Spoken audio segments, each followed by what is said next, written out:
आप देख रहे हैं AH ग्लोब। सब्सक्राइब कीजिए। अल्लाह ताला फरमाता है, जब नूह अलैहिस्सलाम हमें मदद के लिए पुकारा, फिर हमने उसकी मदद की और उसे एक बड़ी कश्ती बनाने की वही की।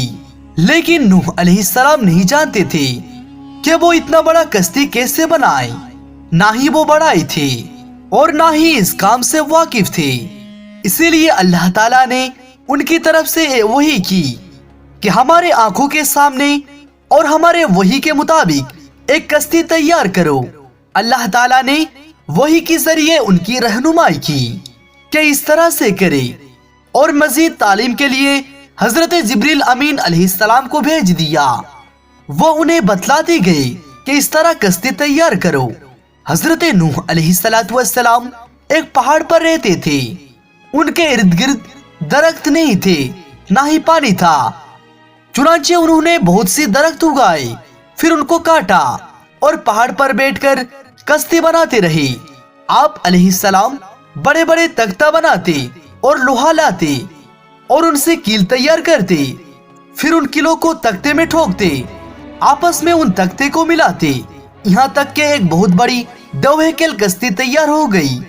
एक रिवायत के मुताबिक नूह अलैहिस्सलाम ने उसको 100 साल में तैयार किया। ये वो कश्ती थी जो नूह अलैहिस्सलाम ने अल्लाह ताला की हिदायत के मुताबिक तैयार किया था। सूरतुल कमर आयत 13 में इरशाद होता है, और हमने नूह अलैहिस्सलाम को उस कश्ती में सवार किया जो तख्ता और कीलों से बनी हुई थी। नूह अलैहिस्सलाम ने दावत का काम छोड़ दिया और कश्ती बनाने लग गए। वो लोग जब उन्हें कश्ती बनाते देखते तो उनका मजाक उड़ाते, कहते, नूह पहले तो तू नबी था, अब बड़ा ही बन गया। मजीद कहते, एक ऐसा मजनून है कि पहाड़ के ऊपर कश्ती बना रहा है, ताज्जुब है इस पर। अल्लाह ताला ने उन काफिरों का जिक्र कुरान मजीद में सूरह हूद आयत नंबर 38 और 39 में किया है। नूह अलैहिस्सलाम कश्ती बनाने लग गए। उनके कौम के जो जमात उनके पास से गुजरते तो वह उनकी मजाक उड़ाते और कहते, अगर तुम हमारा मजाक उड़ाते हो तो हम भी तुम्हारे ऊपर एक दिन हंसेंगे, जैसे तुम लोग मस्करेपन कर रहे हो। बहुत जल्द मालूम पड़ जाएगा कि किस पर अल्लाह ताला का अजाब आता है। जो उस पर रुस्वा करे तो उस पर हमेशा का अजाब उतर आए।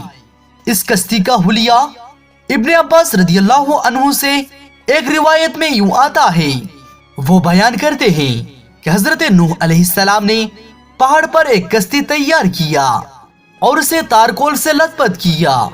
इस कश्ती का तूल 300 गज, ऊंचाई 3 गज और अर्ध 50 गज था। एक अंदाजे के मुताबिक इसका तूल 1 किलोमीटर से भी ज्यादा था और गहराई के बारे में कहा गया है कि 30 हाथ थी।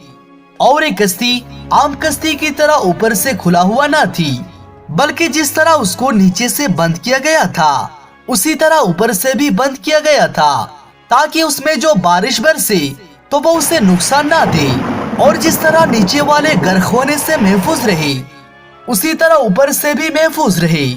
गोया कि वो गेंद की तरह थी। उसमें अलग अलग 3 दर्जे बनाए गए थे। हर दर्जे में एक दरवाजा था और ये 3 दरवाजे इस तरह थे कि हर एक दरवाजे के ऊपर एक दरवाजा था। ये इस कश्ती का होलिया थी, जिसका रावी हजरत इब्ने अब्बास रदियल्लाहु अन्हु है। दोस्तों, एक कश्ती आज भी मौजूद है। अल्लाह सुब्हानहु व तआला ने इस कश्ती को बतौर इबरत और निशाने के तौर पर बाकी रखा है। जैसा कि अल्लाह सुब्हानहु व तआला फरमाता है कि बेशक हमने इस वाक़े को निशानी बनाकर बाकी रखा है। बस है कोई नसीहत हासिल करने वाले। साइंसदानों के एक टीम ने इस कश्ती को तुर्की के एक पहाड़ पर पा लिया है। अब ये 2 टुकड़े में तकसीम हो चुका है।